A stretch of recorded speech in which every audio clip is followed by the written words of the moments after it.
Hello, everyone, and welcome to our webinar session today. I'm just going to wait for a few more seconds for others to join in the room before we start proper.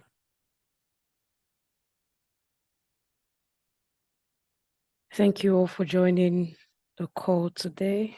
Always amazing to connect with people from different parts of the world. Can imagine you're joining us from different parts of the world today. I hope you're enjoying the weather wherever you are joining us from. Same way we are enjoying the weather here in London.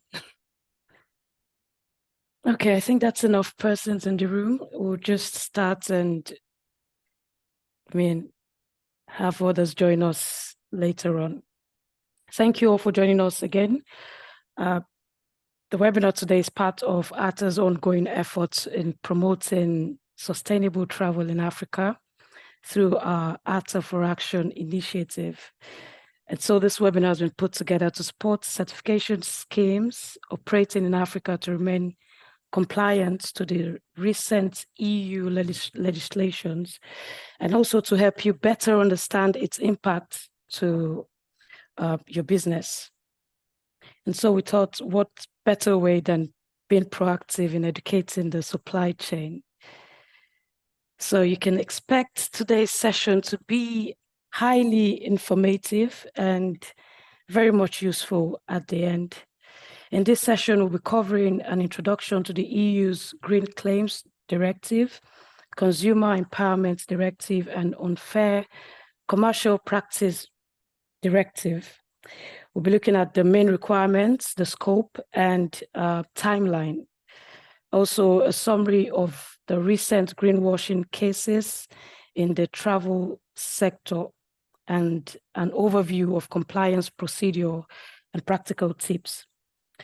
The webinar is being recorded, and a copy of the recording will be shared after the live session, so you're able to catch up on anything you missed out on, or probably if you need to leave the call at any point, don't worry, you have a copy of the recording on your inbox soon.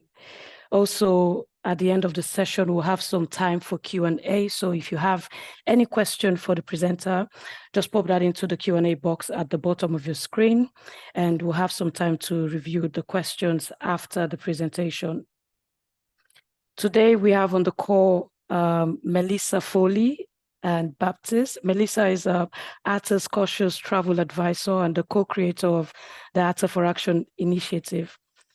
She utilizes over 20 years of corporate marketing experience and more than a decade of NGO consulting globally with a very unique perspective on ethical travel.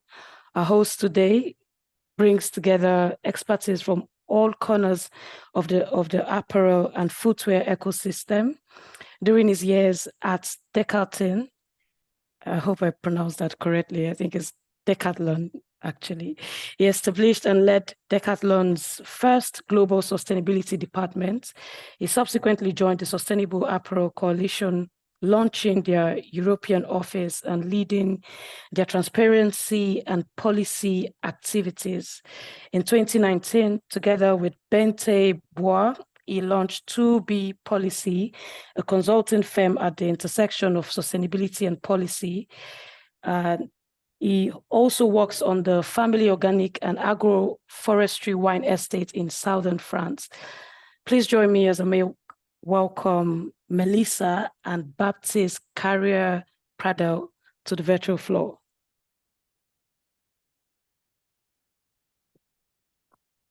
Thank you. Sorry, Melissa, you can actually go first for the introduction on ATTA for Action. Thank you. Great. Thank you, Blessing. It's wonderful to have everybody here. Today's webinar is part of a series of sessions that we're hoping to provide to not only ATTA members, but to the entire tourism industry, open source data sharing to show what's happening globally and the impact that it's having for us as the African tourism supply chain. So today's session is specifically for all of you, and we're so glad to see the response that has come out today, as some of the key subject matter experts and industry influencers specific to the certification schemes. So we will be hosting another similar session to this, as well as the implications of the CSRD impact reporting in the EU on the tourism supply chain. But we really wanted to specifically have all of you together as these industry leaders, and how this is going to impact certification schemes, so that you can be better prepared to guide and coach your clients and members to adapt to the current and pending legislation as it unfolds. So with that said, we're very honored and happy to have Baptiste here and his knowledge and experience to guide us through these interesting days ahead. So Baptiste. Thanks a lot, Melissa, for this, and thanks a lot, Blessing, for your introduction. Very much appreciated. So now indeed we are together for the next 55 minutes to be able to discuss about this greenwashing legislation in Europe, and to start to touch upon what will be the actions necessary to be able to start to prepare to comply for the one willing to embark in this avenue. I'm Baptiste Carriere Pradal, based out of Amsterdam. The presentation I will give you first, I will quickly touch upon the organization itself to remind you a bit of context. Then I will dive into the legislation regarding the greenwashing to give you the main elements regarding what is expected on those pieces of legislation. And importantly, at the end, we'll definitely take time, as Blessing outlined, to answer your questions. So if you want, during the process, you can key in your question, and Blessing will be reading out the questions that will be answered. And after, if there is more question, of course, don't hesitate to reach out. So first, to come back briefly about to-be policy. So what's happening is that we know that sustainability in the past many years was definitely driven by many organizations that wanted to, because of their values, because of their customers they were talking to, because of different drivers, wanting to put forward definitely the vision they had regarding sustainability, their actions and other elements. And today what we do witness, and also therefore why we are here today in this conversation, is that particularly the conversation around sustainability becomes more and more regulated. And I will in a few slides present indeed a few cases, particularly for the travel sector and the hospitality sector, which have been very important. So our vision within our organization at ATTA Policy is to definitely support business to be able to grow and develop in a very regulated world. And the way that we do that is that at ATTA Policy, because of my background, also working in a business, and other people's background, definitely the idea is to be able to translate the complexity of the legislation into actual concrete steps and operational steps that organization can take in order to ensure compliance. And to do that, the main thing that we do is to definitely work to give anybody visibility on what are the main regulation coming, what each regulation asks for, and definitely something we're going to touch briefly here today regarding the all the legislation linked to greenwashing. And after, where we also come into play is to be able to define a pathway. Now what we know where we want to go, to define definitely the path on how we have to reach the different point, and therefore to be compliant, and of course to support in this transition. So this is all of the different things we are doing at ATTA Policy. But therefore, definitely going down the key legislation that we are here to talk about, all of the legislation links to greenwashing. It is important to keep in mind that even if the topic of greenwashing came top and center in many conversations in the last few years, because suddenly many cases emerged and many organizations, big platforms have been accused in the past few years of greenwashing, and as recently as 2 days ago, actually I will come back on that, on this particular case that happened a few days ago. The key thing is that the laws which are being used today are laws who exist since decades virtually. There always has been regulation to limit and to define what an organization, what a brand, what can say regarding how sustainable its services, how sustainable its hotel is, etc., etc. And therefore, today, the many cases we see are just being used, leveraging legislation, again, already existing, because new legislation are coming in that will be entering into force in the next few years, meaning that there is already laws that people have to abide by that already exist, and new laws which are coming in the next few years. And I will be talking about that in the future. The reality today, however, is that the laws are rather vague and very often guidance. And the main reason why there is new laws to fight greenwashing in the future is because the European Commission wants to be much more precise on what can be said, how somebody is supposed to explain that they can say what they want to say, and how can they prove it to the public and to the market authorities. And also, if the European Commission decided to suddenly move in order to tackle greenwashing, is because of a simple fact that they identified. What they did is that the European Commission did an audit of all of the certification schemes, all of the labels, which are not only on services, but on product, and concluded that more than half of the labels and certification schemes which are today available for European consumers are doing greenwashing. Not because they're lying, as per se, but just because they don't have enough proof to claim that the service or the product is actually better than the competition regarding sustainability. And that's why also thinking that therefore more than half of the information provided to the consumer is actually unreliable, that they decided to come with much stricter and clearer rules on what somebody has to do in order to ensure that they're actually not doing greenwashing.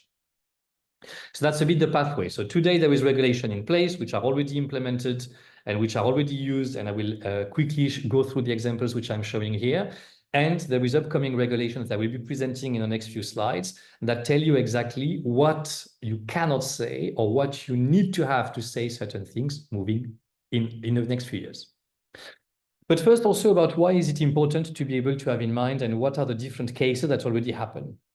Today, you must have heard already about the case of Booking.com that used to have a sustainability program in which the platform was portraying to their own users how sustainable an accommodation is. You remember there were little leaves that were presented based on schemes, based on certification, based on third-party labels that the accommodation could present, and in those cases, some attributes.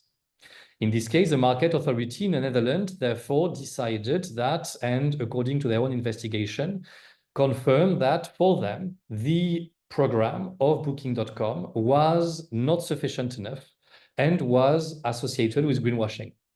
In this particular case, Booking therefore had to cease or suspend its program because it was considered to misinform the consumers. If you look actually at what the market authority and what the authority considered as a main reason, one of the points they raised is that the requirement of the label used are too little, are not strong enough. They give a very clear example. For instance, they say that some labels are considering that having single-use plastic is a benefit, but from an EU perspective, it's already a law. And in the future, the law says that you cannot promote that you use the law to be able to say your service is better. So just to say that they pinpoint one simple example to say, for instance, these type of examples show that the certification scheme you are leveraging are not robust enough to be able to go to the consumers. That was just one of the 6 points, but to show that they were already having in mind all of the label and certification scheme indeed. So that's one of the case very recently, and also that shows you to which point anyway the materiality of the information. That means that anybody that wishes to envision that a platform such as Booking, Expedia, Hotel.com, whatever, will be the one to portray how sustainable they are, then they have to abide by all of those legislations that I will be showing further. There is no idea that because a hotel is small, that on a platform such as Booking.com, they can say things without abiding by the legislation. And I will come back on that in a second. Other examples are the different cases that were brought by KLM, Fly Sustainably, a sentence that was considered to be greenwashing, and therefore they had to stop. And the same happened virtually for Air France, Lufthansa. For, you may remember the little advertisement where half a plane, half an earth. This picture was considered to be greenwashing because it gives the impression that flying with Lufthansa is actually sustainable. So those are just examples already or cases where market authority came to different players in the industry, may that be the hotel, may that be the transport and many other actors, to tell them that no, they cannot call anything sustainable at this point in time, or they don't have the capacity to claim that something is sustainable. And another example happened just again 2 years ago. In this case, it was again Virgin Atlantic that was using a special type of fuel, biofuel, claiming therefore that their flight is sustainable. Again, here the market authority considered the advertisement to be greenwashing, because it's not because you are reducing the impact of your travel that you can say that your travel is sustainable. And this very sentence, virtually, it's exactly the background of every conversation that we're going to have now, and I will come back on that later. The very idea is that it's not because you reduce your impact, it's not because your hotel night has a better impact than it had in the past, or that you are doing things to improve, that it's not because a hotel is doing things to improve that you can call the hotel sustainable, or that you can call the hotel green, or that you can call the hotel better for the environment. So that's the logic that underline everything. So those are just a snapshot of some of the cases that were found in the past regarding, in the past few, in this case, months and weeks, regarding cases of greenwashing. So now I will come at the main requirement of the upcoming legislation. I try to put it in a synthetic form. I don't want to dive into the nitty-gritty of all of the legislation, but to give an idea about what technically legislation expects today and what will they be expecting in the future. Today already the legislation clearly say that you have to avoid overstatements, that you have to be clear and specific. In the sense, the legislation already hints at the fact that you should only say things if you can substantiate them, and you cannot use terms which are too generic.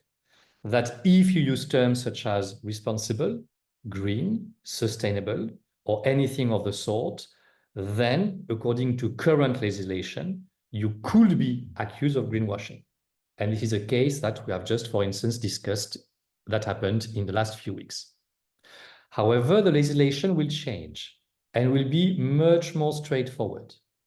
In the future, which means in the next 2 years in this particular case, using terms such as responsible, green, environmentally friendly, better for the environment, sustainable, will be banned. Simple. Will be banned unless you have a EU eco-label in the case so far. That's the only case that you can prove and you can claim so-called excellence. And in this case, you can use those terms. What I'm talking here about terms, it's not only about a hotel, but it also applies to a certification scheme. It also applies to the name of the label. So if a name of the label is called green something, in 2 years, it is simply legal unless you are actually leveraging the EU eco-label. So that's just one example of when the legislations say that you have to be specific, when you have to be clear and avoid overstatement. That's just one example of what it means. There is actually a complete list of terms which are meant to be forbidden in the future unless, again, you can prove excellence via the eco-label.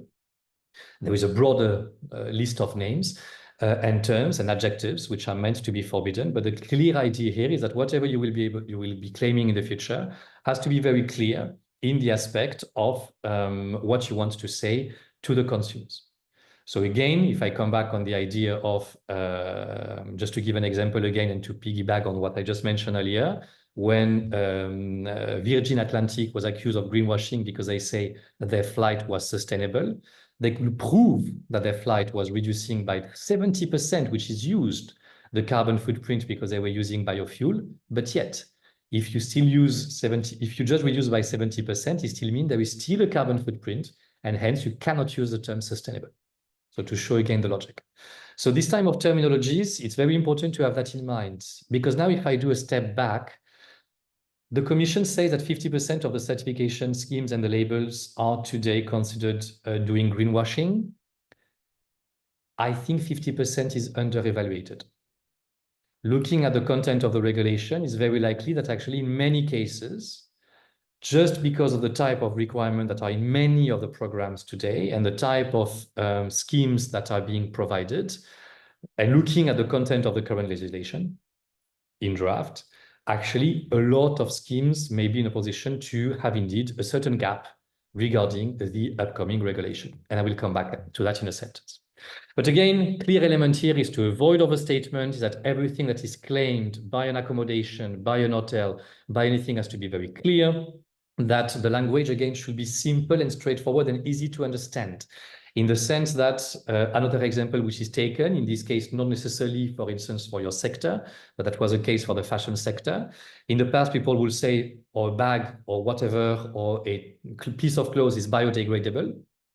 This type of sentence is forbidden. In the future, you should be able to say it's biodegradable if left outside in a garden for 5 years or 10 years. You have to be precise and easy to understand on what are the conditions that could make actually this bag biodegradable or other points like that. And again, the claim has to be specific. If you want to say sustainable because there is a reduction of the carbon impact, but then just talk about the carbon impact and just explain that. I come back to my case of Virgin Atlantic. Just say that you have reduced by 2/3 the carbon footprint of this flight compared to the competition or compared to what it was in the past. It's specific, it's clear, you're still allowed to use it, but the usage of blanket terms such as sustainable and others is definitely to be forbidden moving forward. So the first element here is to keep in mind that anything that is said has to be clear, factual, and still enable the consumer to make an informed choice and avoid blanket statement. The next element is that if you want to be able to claim something about a product, so now you want to be more precise. So I come back to my, again, the flight, 70% less carbon. In order to do that, you need to be able to use information which is reliable, of course, comparable and verifiable. And I will come back on that in the next slide. But the most important part is the next two elements that are coming next. Of course, all what you do has to be science-based, but it has to be based on the most important impact of a service, having in mind its full life cycle. Meaning that if you want to talk about, for instance, you've done an amazing program in a hotel because you have supported biodiversity a lot, because of whatever you've been doing, rewilding in a bigger space or anything like that, that's very good. But is that actually the biggest impact of your accommodation? Is the impact of your accommodation about its carbon footprint, its water footprint? And if so, what have you done to reduce those impacts? So the key element here is that you will need to be able to have a clear understanding of what are the highest impact of your accommodation or an accommodation, or if you give a certification scheme, do you actually tackle the most significant impact which have been identified through a full life cycle? If I turn again about the most significant impact, if you're a hotel, if you certified hotel, or if we talk about an accommodation, the most important impact are very likely to be carbon footprint, indeed, because of the usage of electricity and other things. It has to be very likely to be the water footprint of the guest, etc., etc. That means those have to be properly evaluated. But therefore, I come back to the idea that it has to be based on comparable and verifiable information. It has to be measured. The key element here is that you measure a situation. You don't measure an ambition. In other terms, any evaluation, if you want to be able to talk to your consumers about how you're doing better things because you track the water footprint and you work to improve your water footprint and things like that, from a communication perspective, an ambition, a betterment of your own case becomes irrelevant. We want to only know about the impact that you have, and is your impact actually better than the competition? If you cannot prove the point of your impact relative to your competition, and we can discuss about how you define competition and things like that, then you're not in a position to claim anything regarding your environmental performance. So that means, again, that today there is many cases where we being the industry, and I was doing that also in former positions, that we tended to reward a lot the ambition. We tended to reward a bit like ISO 14000, which are one that are also in the ISO spectrum. You intend to reward, you measure, and you progress. And if you are implemented a system in which you measure and you progress, then you can communicate that actually you are in a good trend. With this upcoming legislation, it will be banned. You will not be able to communicate your progress unless you can demonstrate that you're actually better than the other. So that's a key element here. So here the key element is to keep in mind that once we move away from the word you can use, if you want to communicate anything, it has to be a significant impact. And by impact, I'm talking about carbon, water, land use, hardcore actually LCA impact, that is measured through the entire life cycle of your service, and that any data that you're bringing has to be, again, reliable, comparable, and verifiable. So those are the very important elements. I will give you another example also to grasp the idea of the materiality of the impact. Now, I'm not necessarily talking about your sector, just another one that you can also do next time you go to a supermarket, next time you go anywhere. Take any little label also, certification scheme, and ask yourself, is it actually the most important impact they are talking to me about? Last time I had to buy a can of tuna. And on this tuna, there was a beautiful little logo to say that dolphin safe, that in the catching of the tuna, no dolphin was harmed. And there is a little logo, actually, there is an entire organization working on that. Indeed, I have the deepest respect for dolphins and for whatever this NGO does. But in the catching of a tuna, is it the most important impact, the killing of the dolphin? I extremely doubt it. What about the carbon footprint of the boat that went to catch the tuna? What about all of that? They don't tell me anything about it. That means in this particular case, this very label, dolphin safe, according to the new law, and actually today, is pure greenwashing. Because they don't talk about the impact of the can of tuna. They talk about one side element, important, but that's not the most important impact. When I'm talking to you, I'm using a beautiful book, which is written PFC on it, because no forest has been harmed into the making of my book. But what about its carbon footprint? What about its water usage? Was that a measure? It was not measured. Just the fact that it was not measured makes that this label I have on my little book that I'm having on my right-hand side, greenwashing. Because they cannot explain that the impact they are measuring is the most important one if they don't have the others. Another big case of greenwashing is BTI, because it's one indicator only. And the law clearly says, again, that you cannot talk about one indicator unless you can prove that the only indicator you talk about is by far the most important one. It doesn't mean the work they do is not good. Let's make a clear distinction here. It just says that if you want to address the consumer and you want to talk to the consumer again, you need to be in a position to say that you've checked all of the impact, you have measured the most important one, and you are able to communicate to the consumer confidently that you have measured the most important impact. And if it's the case, if carbon, which is the case sometime in the aviation industry, for instance, is by far the most important impact, that's good. But for other ones, like hotels, it's very likely that it's not, and that there is other, again, land use and water, which are to be included. I hope I'm not scaring you when I say this type of things, because I realize that it's technical. I realize it can sound scary. I realize that suddenly we do tend to say that many labels or many logo or many organizations with super good reputation actually could be considered greenwashing by the legislation. It's just to say that when the Commission itself said that according to their own assessment, more than 50% are considered greenwashing, they actually mean it again. They've already done the assessment.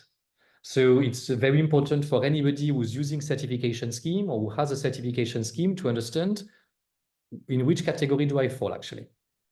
And the key thing, and I will come back on that later, is that even though today there is legislation which are a bit vague again, and which are with a lot of may and should, the new legislation are coming into force in a few years.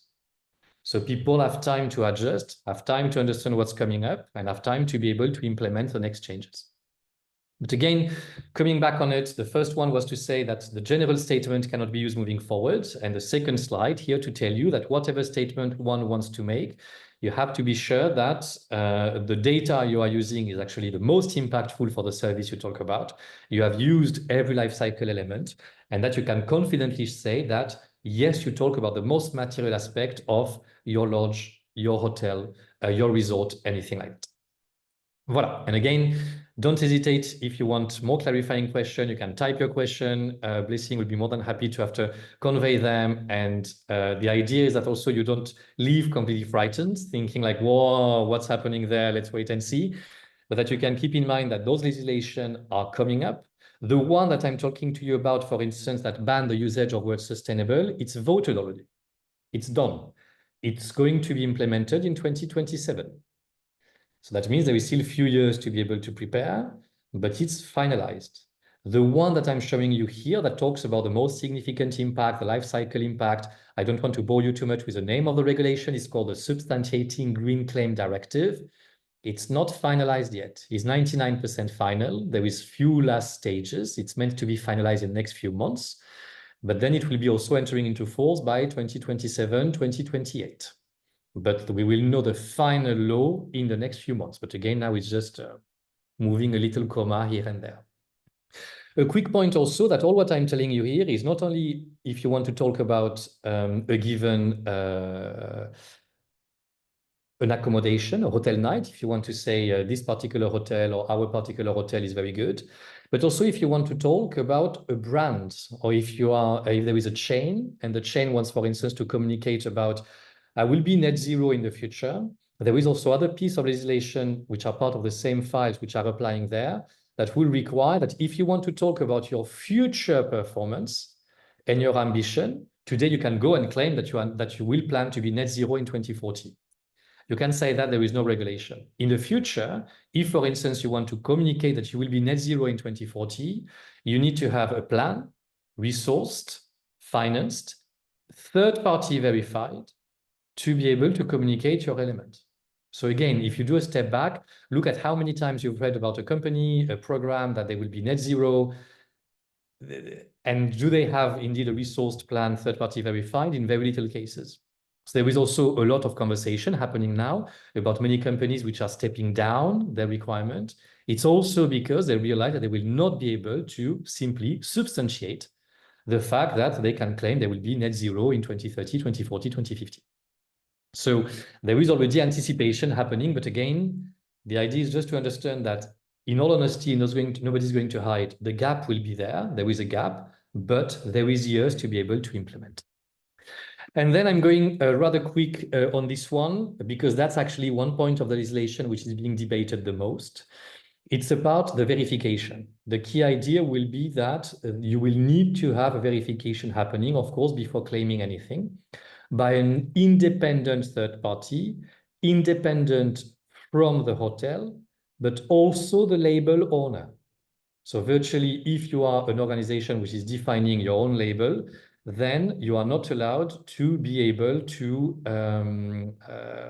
sorry, I was already looking at the question, my bad. So if you have your own certification scheme, you cannot be the one to also certify that somebody has obtained your certification scheme. There will be a need to have a third-party verifier that will be also coming in this particular case.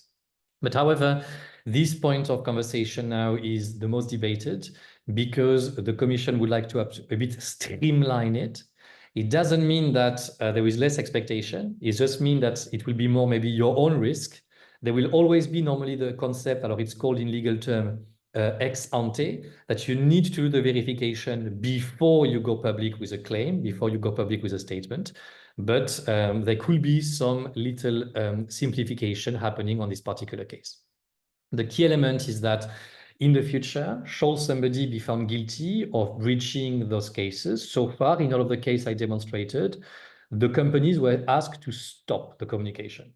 In the future, the fine can go up to, according to the text, to the current draft, up to 5% of the global turnover or revenue of an organization if you're found guilty of greenwashing. So therefore, that will be much more systematic financial consequence for a potential violation of the current legislation.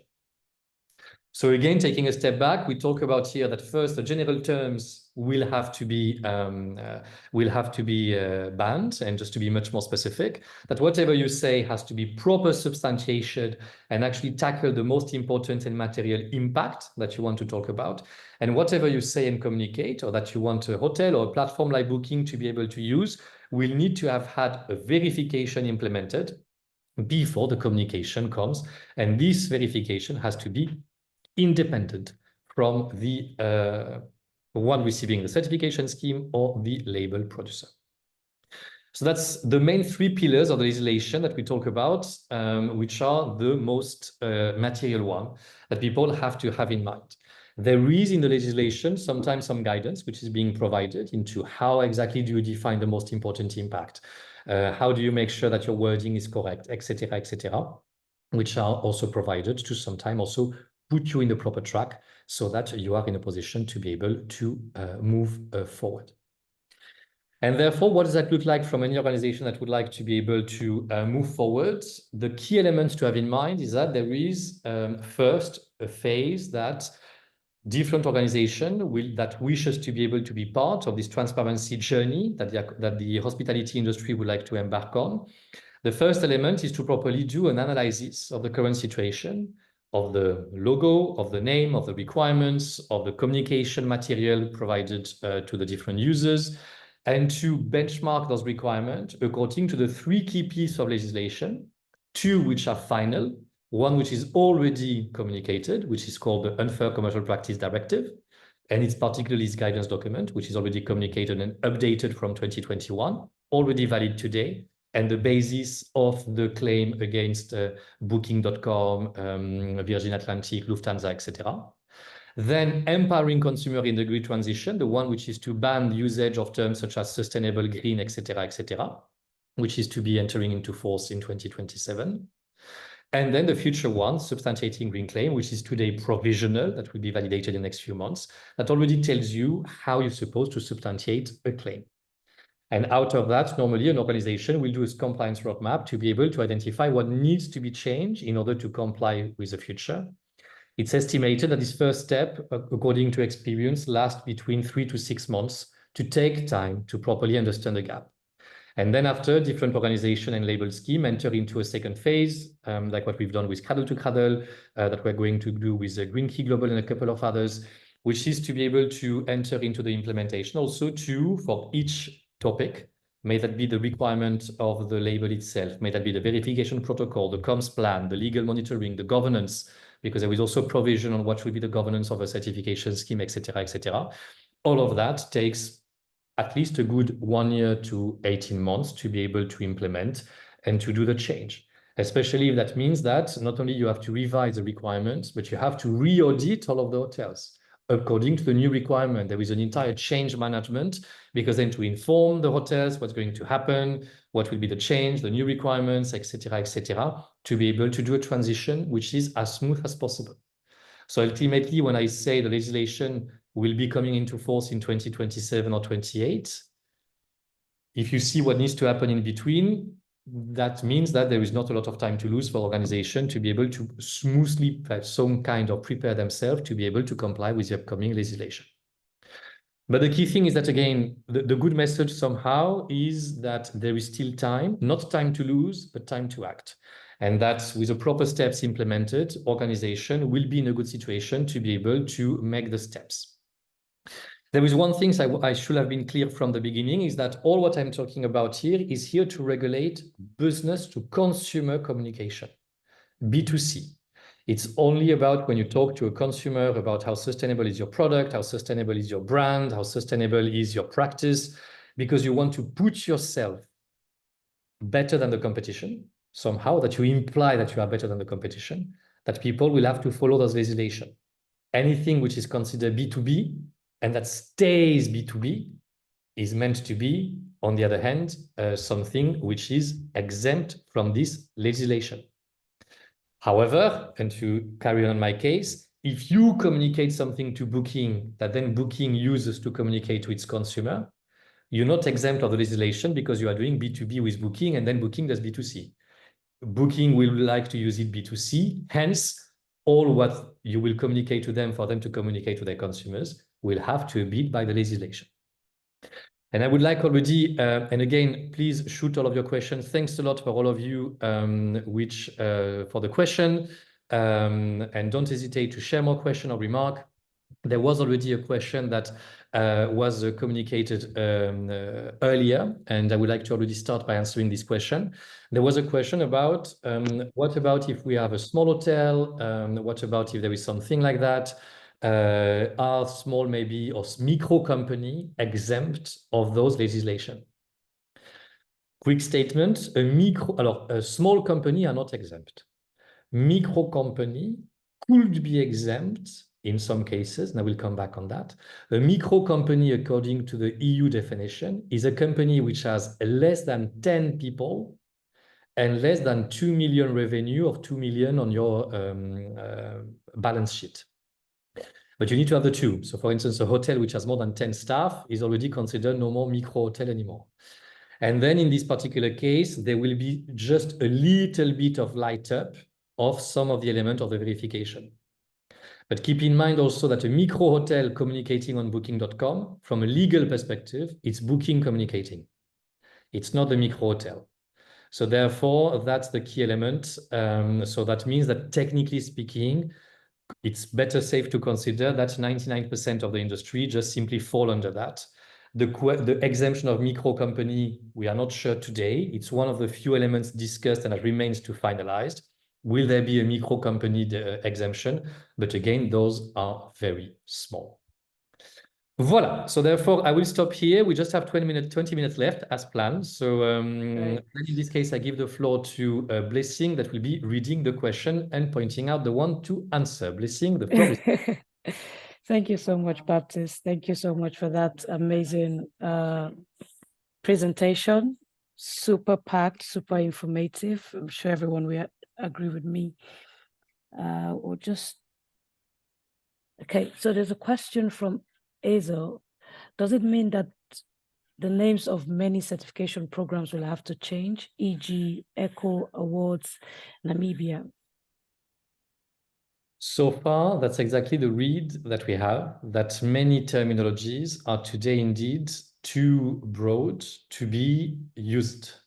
Actually, I was presenting a similar topic in a GSTC conference, and close to me I was co-presenting that actually with somebody of the European Commission. And this question arose, and at the time, her answer was definitely the terms of many of the labels will have to change themselves.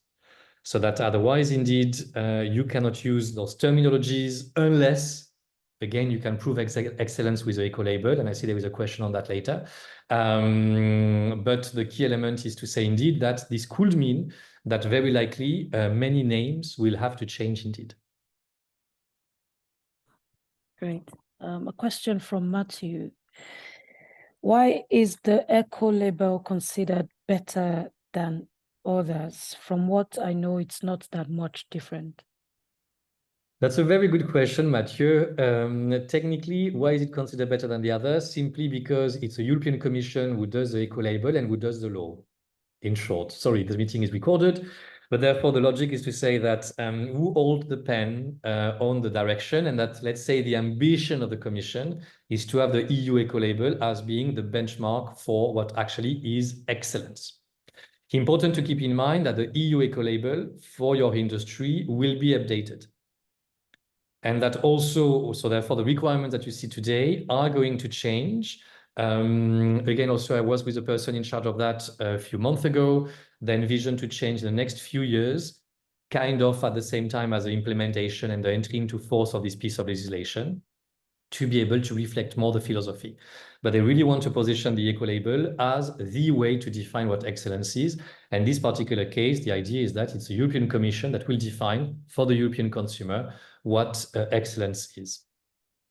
But indeed, in many other sectors also, because keep in mind, those legislation, it appears to me, and I was, again, that your sector is particularly targeted.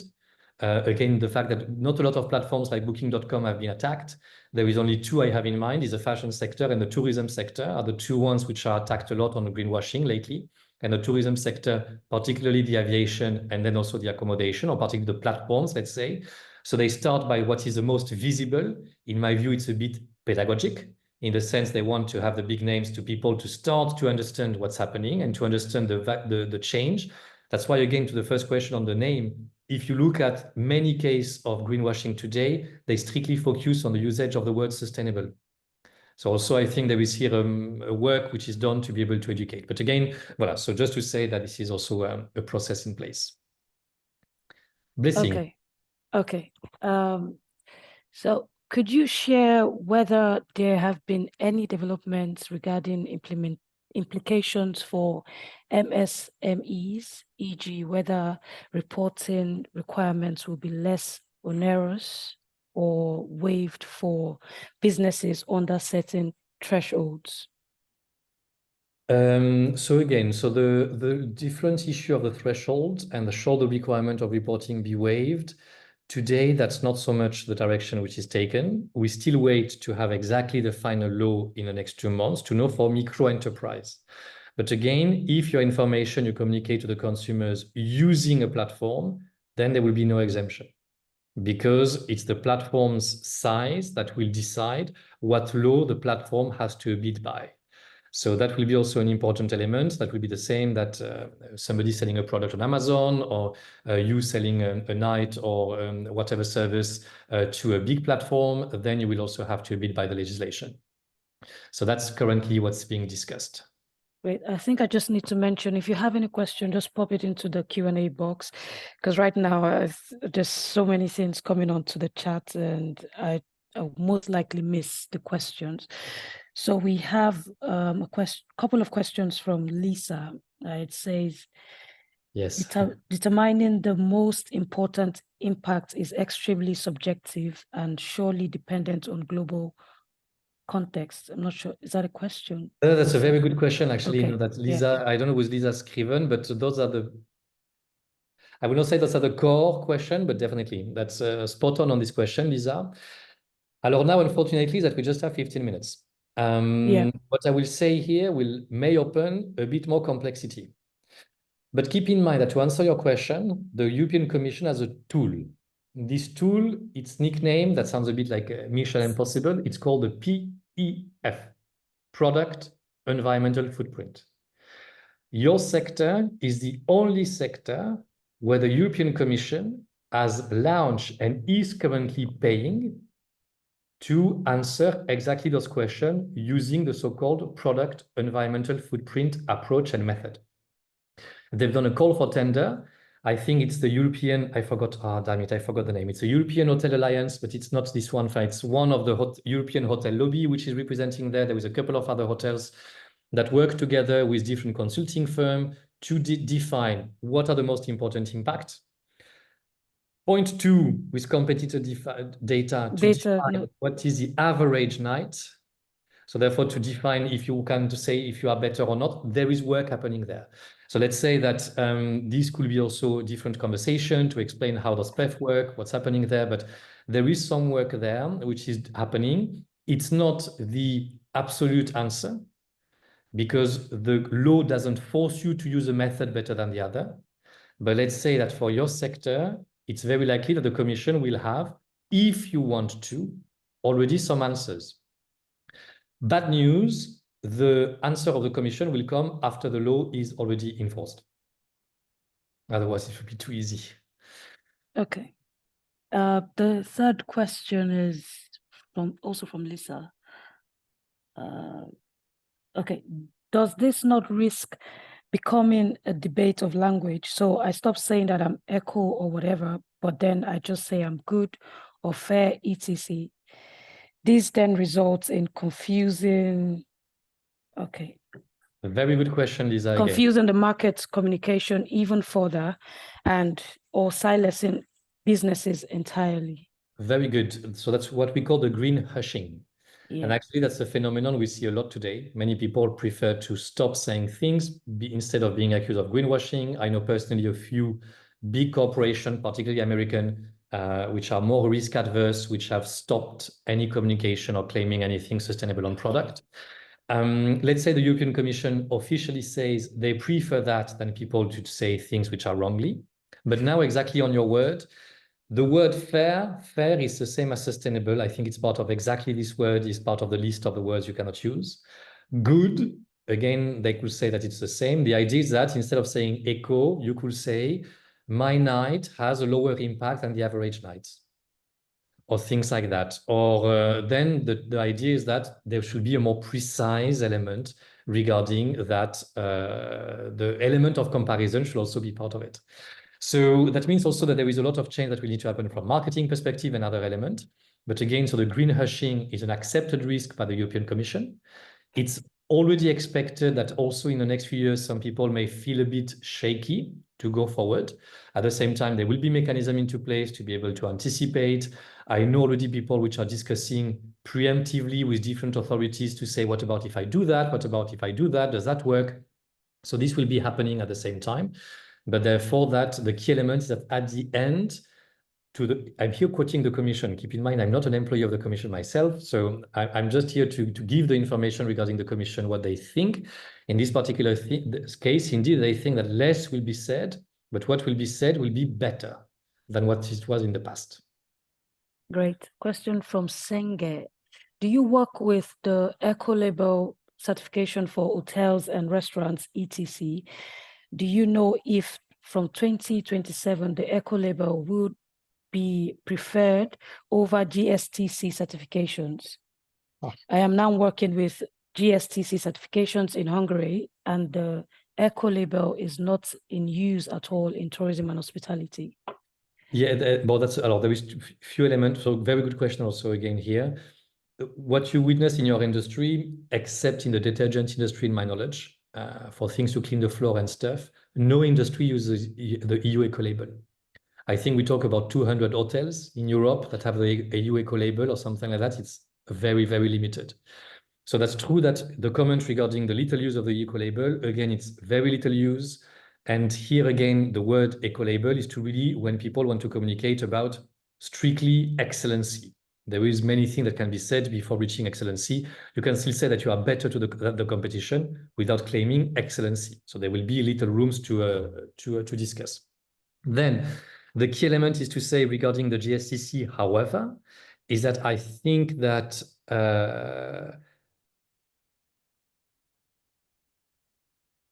I think I understand that there is different reflection about the role of GSTC and a couple of things like that. I understand that GSTC also current requirements, but there is, let's say, the current requirement of GSTC were not built when the regulation was already created. So therefore, now I think that's a good question to GSTC to ask how they plan this organization. But let's say that GSTC certification scheme was not created with those requirements in mind. Voilà, that would be the sentence. Great. Matthew, question from Matthew. Any specificity for a destination which is neither a product nor a service? Very good question. We have all of the case about sustainable tourism, whatever industry, or sustainable Berlin, or sustainable things.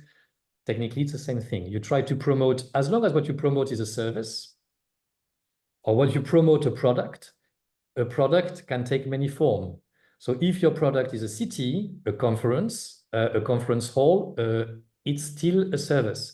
So if tomorrow a destination wanted to communicate about sustainable, I don't know, is there a country that has a logo, Sustainable X? I forgot those motto. But if a country, let's say, wanted to, I'm just looking at the background of Melissa. So let's say sustainable Botswana or sustainable Kenya, or I don't know where the picture was taken, or sustainable South Africa. And would that be the motto actually of a particular destination? And they want to communicate to European consumer, then it will be considered greenwashing. So that means, coming back to your question, that the law would abide by, there were some provision to allow member states to, in some cases, eventually be still allowed to create their own logo and label. But ultimately, they want that those labels also abide by the same type of regulations. So someone just commented Green Slovenia.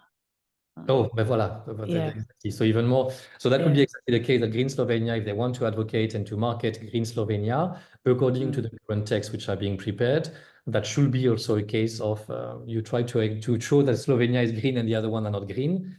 But that's your product is Slovenia in this case anyway. So you sell a product. Thank you. I think this should be the last question from Vicky. Is it not getting or got to the point where regulations are hindering sustainability rather than helping it? Alors, that's a very good question also again.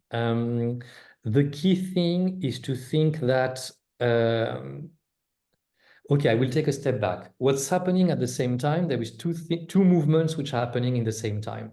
For your sector, let's say globally speaking, on one avenue, they become stricter. Keep in mind that all of these regulations I talked to, not only they are B2B, business to business, sorry, B2C, I mean business to consumer, but also they are if you decide to communicate yourself. In its impact evaluation, the European Commission, because they also recognize that it will take money to apply those regulations, and their old comment was to say, but even if it costs money, it's voluntary.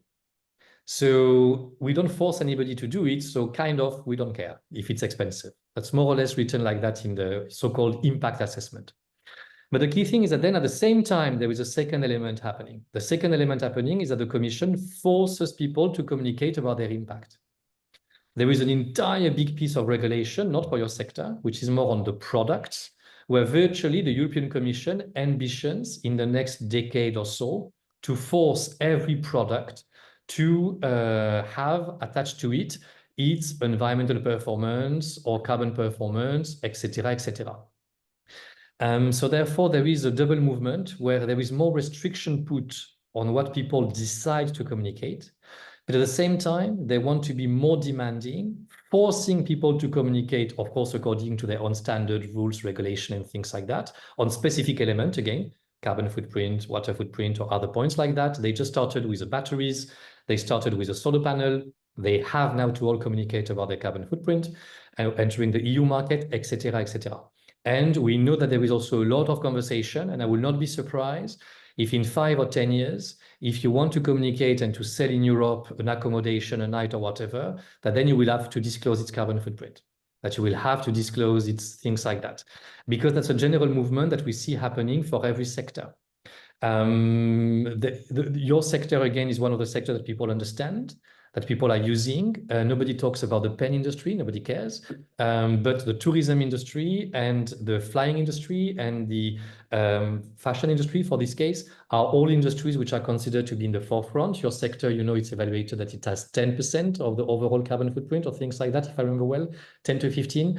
So there is a lot of ambition to be able to tackle those. So therefore, coming back to it, there is a clear conversation about an ambition that on one case restricting what people do voluntarily, but then at the same time being more demanding on what people have to say or have to reduce in the future.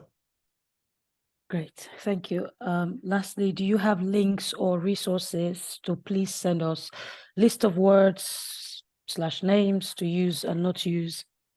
So the list of names, so what I can tell you already, I can send the guidance document of the European Commission, where there is indeed some terminologies. I will be sending the UCPD, the Unfair Commercial Practice Directive, and telling you which wording, which page particularly to look at.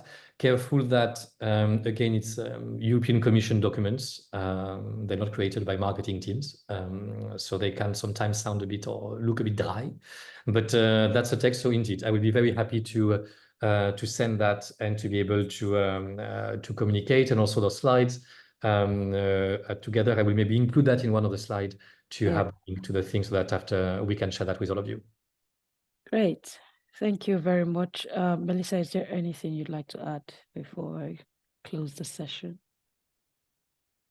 No, just thank you so much. And it's obviously a lot of information and very overwhelming, but hopefully you all find this very useful, and we can have follow-up conversations. And I think most importantly, at this point, it's important that all of you as certification schemes and influencers come together as a resource to collaborate, so that the message is consistent to the tourism supply chain. So I think, you know, I would propose to find all of you as industry leaders to commit to do that. And if ATTA and the other organizations and associations can be a resource for us to have a central open source, you know, resource and platform to do that, let's see how we can work together so that there is a unified message to the industry, so that there isn't confusion and fragmented messaging there, so that